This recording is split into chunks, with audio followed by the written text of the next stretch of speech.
10 de marzo, Evangelio de San Mateo 25, 31, 46. Del libro Grupos de Jesús, José Antonio Pagola. Lo decisivo es la ayuda al necesitado. En el Evangelio de hoy encontramos un relato expresivamente que tradicionalmente se suele presentar como parábola del juicio final. Sin embargo, no es propiamente una parábola, sino una escena grandiosa donde se afirma que el criterio definitivo que decidirá la suerte final de todo es la ayuda práctica a los necesitados. Sin ninguna introducción previa, se nos dice que el Hijo del Hombre, Cristo resucitado, llegará como un rey acompañado por un cortejo de ángeles y se sentará de manera solemne en el trono de su gloria, y ante él se reúnen todos los pueblos. Allí estos están hombres y mujeres de todas las razas, pueblos y naciones, de toda cultura y religiones, generaciones de todos los tiempos.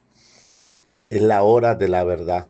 La humanidad entera va a escuchar el veredicto final. El rey comienza por separar a aquella muchedumbre en dos grupos, como hacían los pastores de sus rebaños al atardecer, las ovejas a un lado para dejarlas al fresco durante la noche, pues así les va mejor.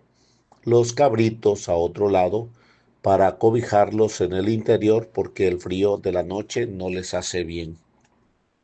El relato no se detiene propiamente a describir los detalles de un juicio, acusaciones, defensas, sentencias, castigos. Lo que se destaca es un doble diálogo que arroja una luz grande sobre nuestros modos de vivir, pues nos hace ver que, en definitiva, hay dos maneras de reaccionar ante los que sufren. Nos compadecemos y les ayudamos o nos desentendemos y los abandonamos. El primer grupo, el rey le invita a acercarse. Venid, benditos de mi Padre. Son hombres y mujeres que reciben la bendición de Dios para heredar el reino preparado para ellos desde la creación del mundo. El segundo grupo le invita a apartarse, son los que se quedan sin la bendición de Dios y sin el reino. Cada grupo se dirige al lugar que ha escogido con su vida. Los que han vivido movidos por la compasión y han ayudado a los necesitados terminan en el reino del amor y de la misericordia de Dios. Los que han excluido de su vida a los necesitados y se autoexcluyen del reino de Dios, donde reina el amor. El criterio para separar a los dos grupos es preciso y claro. Los del primer grupo han reaccionado con compasión ante los necesitados y le han ofrecido su ayuda. Los del otro grupo han vivido indiferentes a sus sufrimientos y no le han ofrecido ayuda alguna. El rey les habla a los dos grupos de 7 situaciones de necesidades básicas y fundamentales. No son casos irreales, sino necesidades que todos conocemos y que se dan en todos los pueblos y en todos los tiempos y lugares. En todas partes hay hambrientos y sedientos, hay inmigrantes y desnudos, hay enfermos y encarcelados. No se pronuncian grandes palabras como justicia, solidaridad, respeto, derechos humanos. Están todas de sobra si no hay ayuda real a los que sufren. Aquí se habla de comida, algo de beber, ropa, de un techo bajo el que cobijarse. Tampoco se habla de amor. Puede resultar un lenguaje demasiado abstracto. Se habla de cosas tan concretas como dar de comer, de beber, vestir, acoger, visitar, atender. Lo decisivo no es el sentimiento del amor, sino la compasión que se traduce en ayuda práctica. Lo sorprendente es cómo les habla el rey a los dos grupos. Al primero le dice así: tuve hambre, me diste de comer; tuve sed, me diste de beber; era extranjero y me acogiste; estaba desnudo y me vestiste; enfermo y me visitaste; en la cárcel y veniste a ver. En término particular, el grupo naturalmente expresa su asombro. Nunca han visto al rey en esas gentes hambrientas o sedientas. Nunca han visto en los extranjeros a los desnudos, tampoco en los enfermos y encarcelados. Pero el rey se afirma en lo dicho. Os aseguro que cuando lo hiciste con uno de estos hermanos míos más pequeños, a mí me lo hiciste. Grande el espíritu de la compasión que tuviste.